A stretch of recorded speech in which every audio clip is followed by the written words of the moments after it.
Welcome to Tenor Tech, where I solve the problems you didn't even know you had. You start by cutting power and confirming the fixture is cold. Safety first.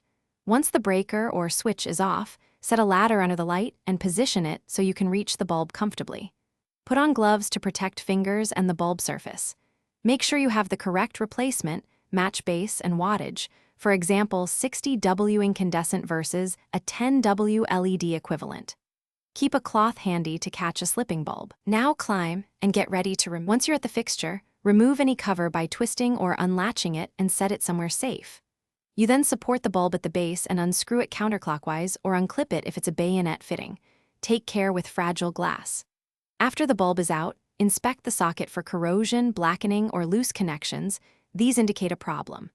If the socket looks damaged, do not install a new bulb. Instead, turn power off fully and plan a repair or call an electrician.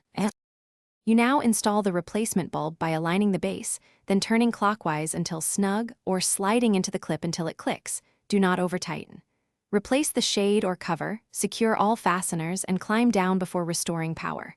Turn the switch or breaker on and observe. The fixture should illuminate immediately.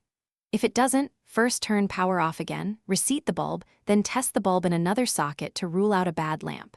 If problems persist, check the breaker and consult an electrician. Thanks for watching. Subscribe to keep your life in tune.